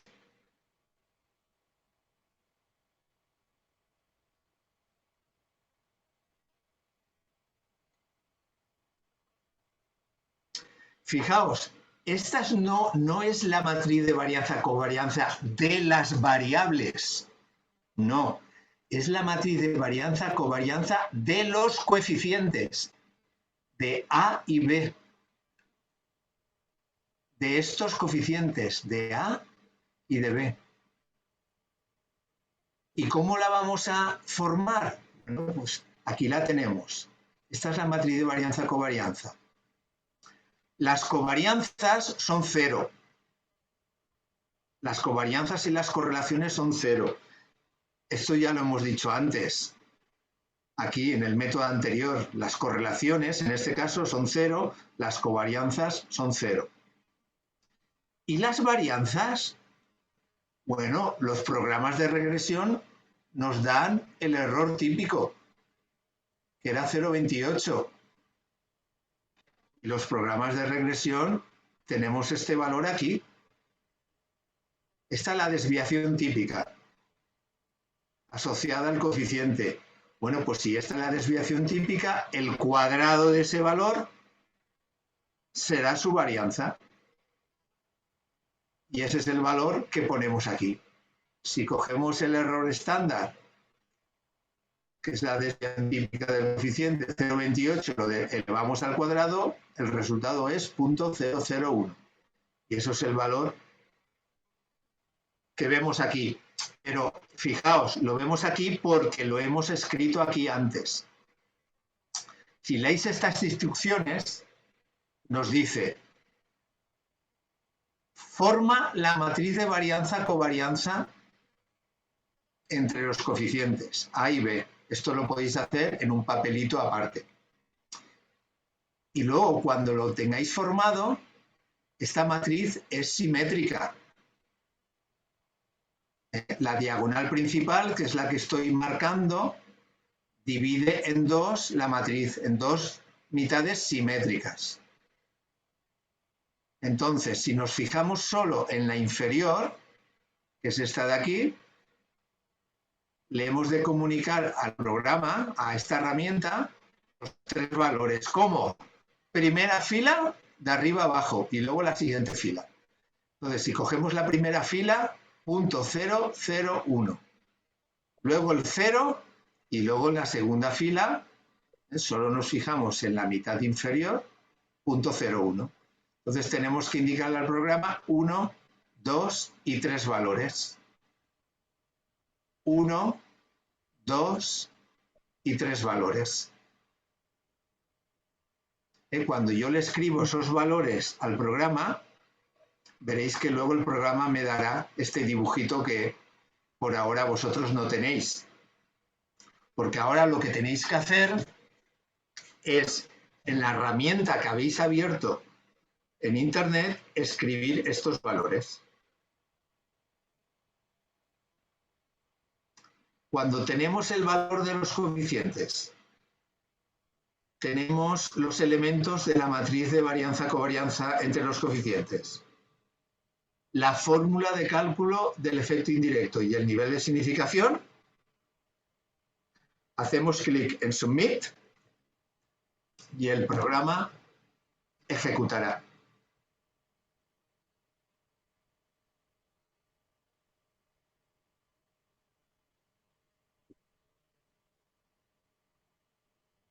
Hacedlo y vamos a ver qué pasa.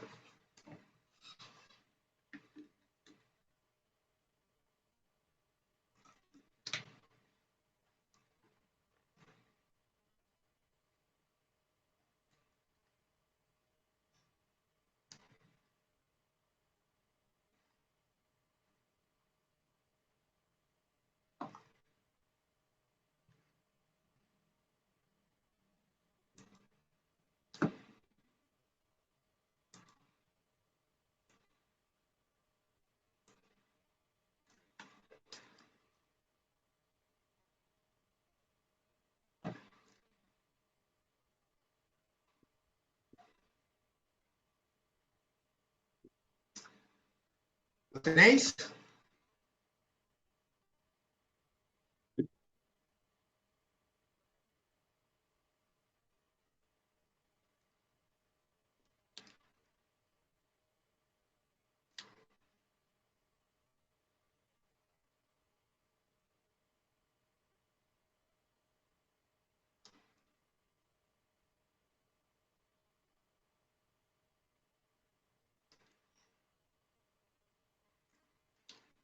¿Habéis obtenido los resultados ya?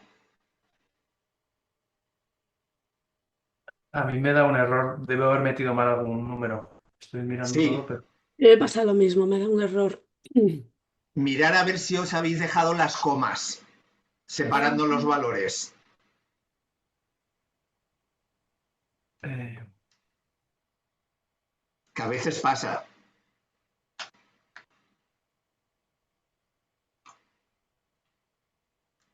Le tenéis que poner los valores de los coeficientes separados por comas.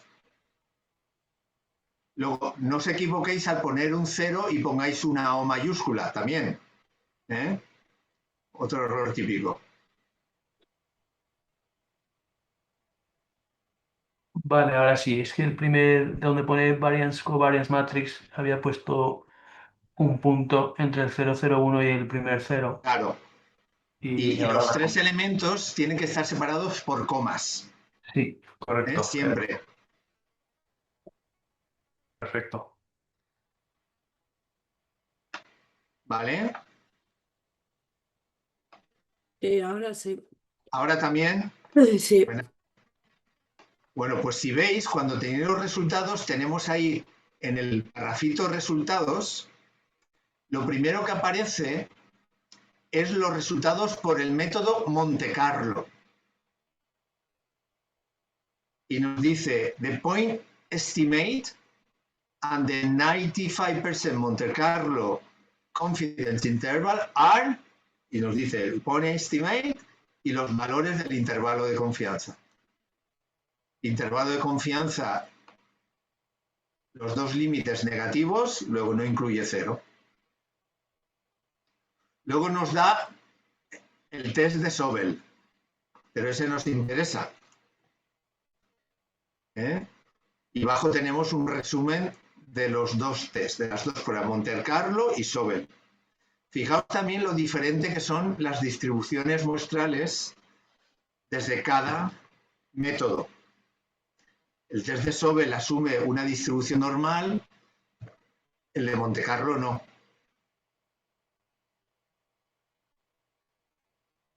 Pero aquí la conclusión sería, como en el caso anterior, que el efecto indirecto es estadísticamente significativo, como en el caso anterior. El método del producto nos permite poner a prueba efectos indirectos sencillos, que incluyen solo dos efectos, A y B, o B1 o B2. Como habéis visto en el ejemplo que os he mostrado antes, el método Monte Carlo nos permite poner a prueba efectos indirectos más complejos, como los que veremos más adelante, que incluyen 2 y 3 mediadores. ¿Vale? Simplemente hay que introducir toda la información de manera correcta. Y luego está Process, que Process nos aplica bootstrapping para cualquier tipo de efecto indirecto. Y es muy sencillo porque, en fin, no es necesario ni recurrir a estas herramientas, pero que las conozcáis, por si en algún momento os viene bien utilizarlas. ¿Vale? Muy bien, ¿alguna pregunta hasta aquí?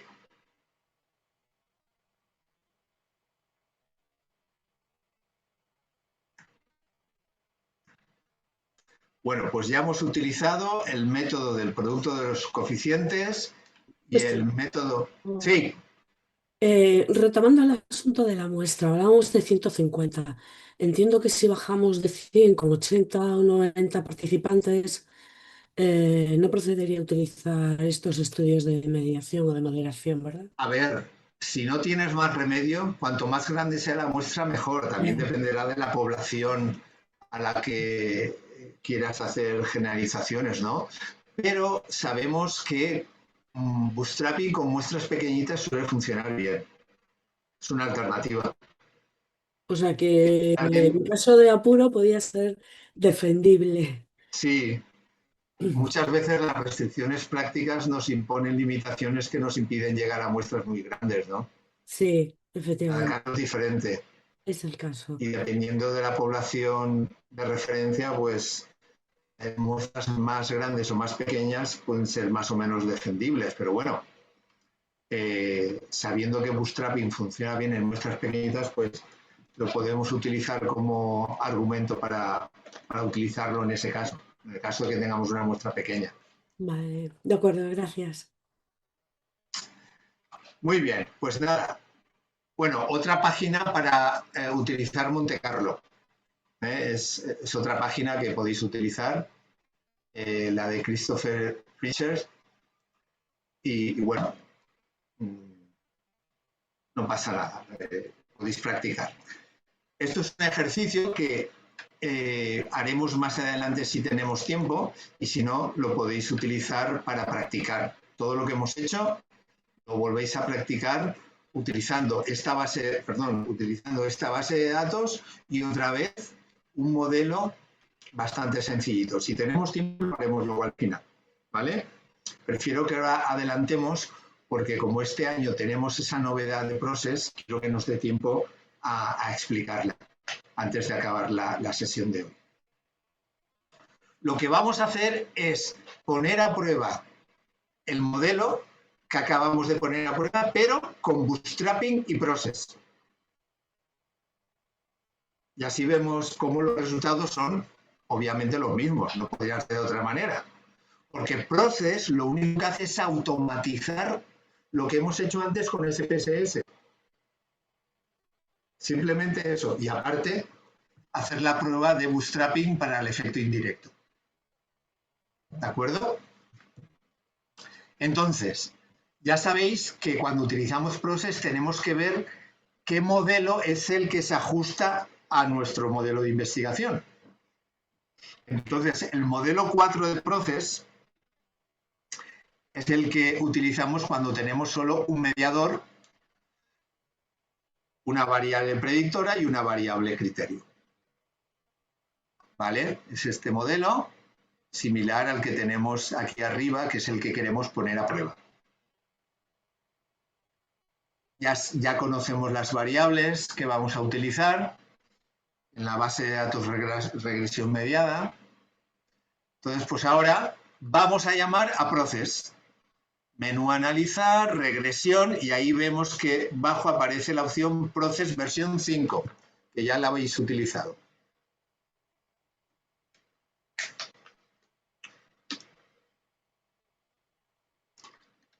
Bueno, pues cuando hemos seleccionado Process versión 5, aparece un cuadro de diálogo. Lo primero que hemos de hacer, el modelo 4. Ayer estuvisteis utilizando otros modelos, ahora el que hemos de decirle a Process para un modelo de regresión simple es el modelo 4. Y luego especificamos nuestras variables. ¿Cuál es la variable dependiente? Satisfacción. Seleccionamos satisfacción y la pasamos a su recuadro. ¿Cuál es la variable predictora? Sobrecarga. La seleccionamos y la pasamos. Y la mediadora, estrés. La seleccionamos y la pasamos. Recordad que si tenemos variables largas, conviene decir al programa que lo sabemos y que nos hacemos cargo, ¿vale? No pasa nada. Y luego cuando ya hemos especificado el modelo y las variables, hacemos clic en ejecutar. Aquí he puesto aceptar, es ejecutar. Ejecutar.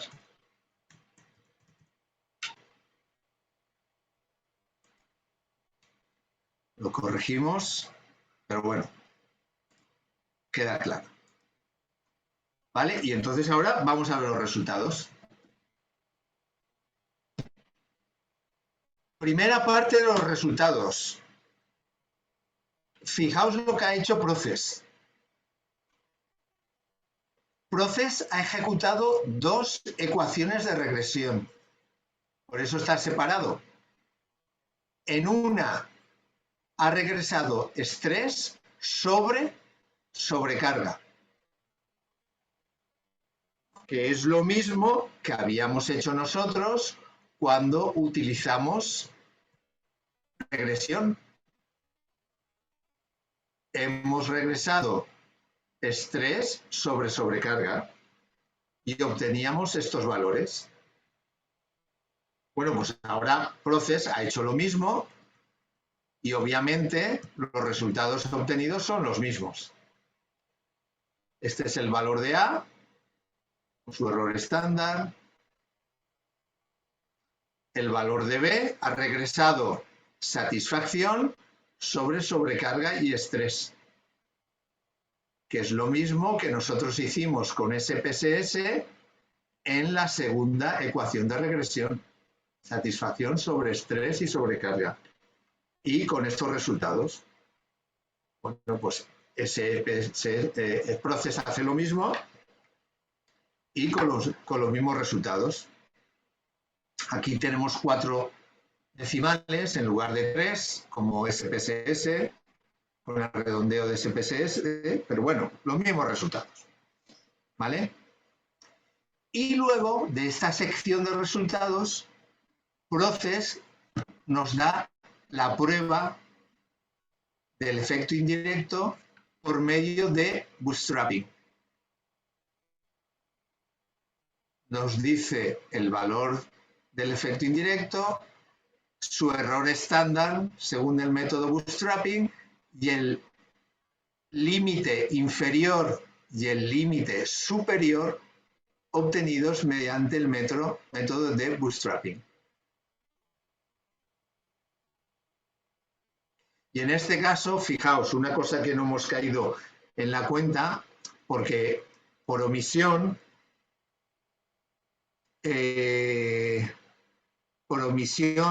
Process se puede cambiar, pero por omisión Process utiliza 5.000 muestras. O sea, a partir de la muestra inicial ha generado 5.000. Y esos 5.000 valores, donde ha calculado el producto A por B, los ha ordenado y luego ha obtenido los límites superior e inferior. ¿De acuerdo? Y claro, como no podía ser de otra manera, la conclusión es la misma. Como el intervalo de confianza al 95% no incluye el valor 0, pues también deducimos que el efecto indirecto es estadísticamente significativo.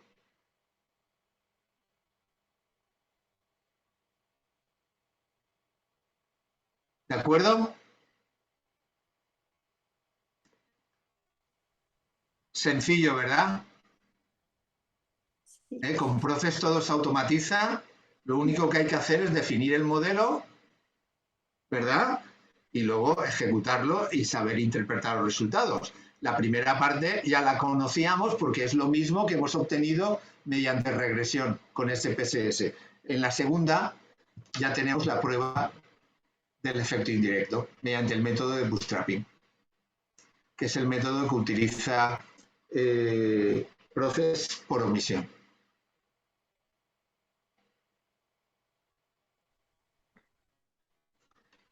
¿Alguna pregunta? ¿Alguna duda que tengáis?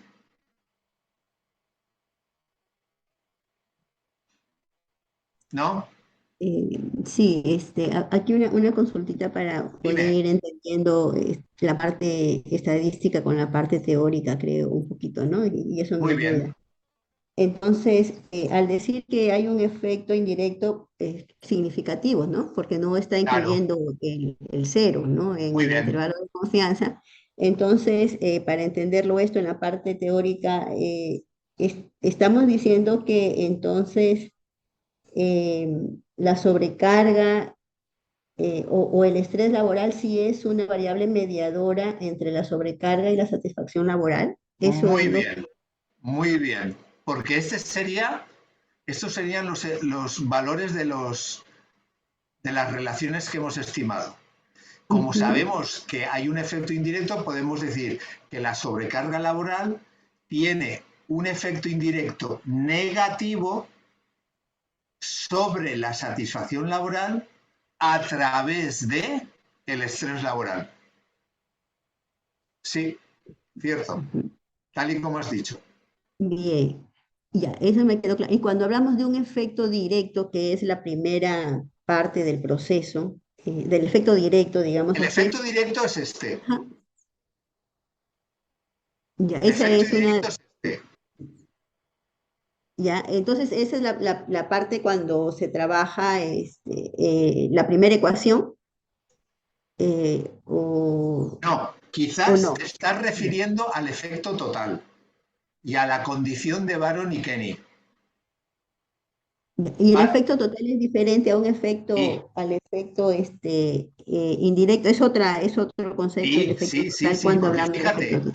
fíjate, Ujú. esta ecuación no la hemos estimado. Sin embargo, esta ecuación era parte del método de Baron y Kenny. Ujú. Y según el método de Baron y Kenny, debía haber un efecto de X sobre Y, cuando solo X e Y están en la ecuación. Pero ya hemos visto que esto no es cierto, que puede ser C, el efecto total. Hay que distinguir el efecto total del efecto directo. Por eso una lleva la comilla y otra no. El efecto total es el efecto de X sobre Y cuando Y no recibe ningún efecto de otra variable, como de M. Aquí no hay nada. C' es el efecto de X sobre Y cuando además consideramos el efecto de M sobre Y. Entonces son diferentes. Ya, Entonces, esta ecuación no es necesaria, no la hemos estimado. No hay que estimarla. ¿Vale? bien. Solo Ujú. estimamos A por B y C'. Y en este caso, ¿qué es lo que nos dicen los resultados obtenidos? Que la sobrecarga está relacionada con la satisfacción a través del estrés laboral. No hay una relación directa. No Ya. hay una relación directa. La relación está mediada por el estrés laboral. Bien, entonces para entender, o sea, una relación directa entre sobrecarga laboral y satisfacción laboral no es, No o es sea, no, estadísticamente no significativa. es significativa. Entonces, la sobrecarga laboral a través del estrés laboral, o sea, como una variable mediadora, es que ahí sí hay una significación estadística, o sea que ahí la sobrecarga laboral sí es que influye, no sé si será el término. Lo has En- dicho al principio, lo has dicho muy bien. La Ujú. sobrecarga laboral tiene un efecto indirecto negativo sobre la satisfacción laboral a través de el estrés laboral. O también se puede decir el estrés laboral media la relación negativa entre sobrecarga laboral y satisfacción laboral. Ujú. De las dos maneras se podría decir. ¿Y qué digo de la sobrecarga laboral sola, directo con la satisfacción laboral? En función de lo que ves aquí, que no tiene un efecto directo estadísticamente significativo. Ujú, me quedó claro. Muy bien. Ujú. ¿Alguna pregunta más? Yo un poco sobre lo que iba la compañera es, puede haber sobrecarga y satisfacción al mismo tiempo, siempre que no haya estrés de por medio, siempre que no aumentar la sobrecarga aumente mi estrés. A ver, tú podrías calcular la relación entre sobrecarga laboral y satisfacción y ver que hay una relación negativa. Lo que Mm, hacemos al probar este modelo es que descubrimos por qué Viene a través de sobrecarga eso. y satisfacción tienen una relación negativa. Porque Mm. están conectadas por el estrés laboral. Al aumentar uno, digamos, de sobrecarga, bajamos 0, o sea, 0,17. Ese es La explicación sería, pero claro, ten en cuenta que no tenemos ni kilos, ni metros, Claro. ni de sobrecarga, ni de satisfacción. Entonces, Claro. lo que solemos hacer para interpretar el efecto indirecto cuando trabajamos con variables subjetivas es calcular también el efecto indirecto completamente estandarizado. Pero eso lo veremos luego al final. Bueno, vale, perfecto. Pero sí, eso lo veremos al final.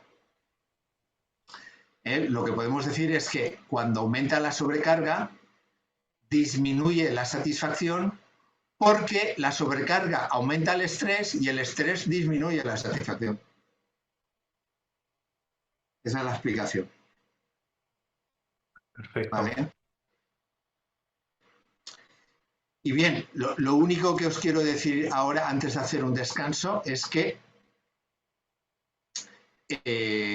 podríamos incluir alguna variable control o alguna variable covariada, que también se llama. Por ejemplo, queremos controlar el efecto de la antigüedad sobre el estrés y la satisfacción, para tener una estimación más precisa. Si es eso lo que quisiéramos hacer, cogeríamos la variable antigüedad en el puesto y la pasaríamos al campo de covariance.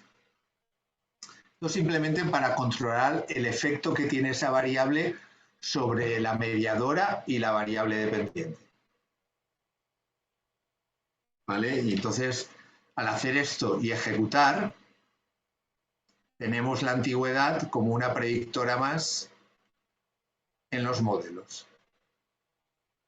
¿Vale? Pero no cambia. Cambian un poquito los coeficientes, pero no mucho. O sea que sepáis que si mandáis algún trabajo a alguna revista y un revisor os dice, no, pero tiene que incluir el sexo o la edad o la antigüedad como variable control. Bueno, pues esta es la manera de hacerlo. Tan sencillo como eso. ¿Vale? Bien. Bueno, pues en lo siguiente vamos a ver ya unos modelos un poco más complejos de mediación con más mediadores. ¿Vale? Pero ahora vamos a tomar el descanso. ¿De acuerdo? ¿Con 20-25 minutos tenéis suficiente? ¿Sí? Sí, 20 minutos nos da tiempo a ir a por un café. ¿Vale? de acuerdo. Venga, pues nos vemos en 20 minutos. Hasta ahora. Hasta ahora.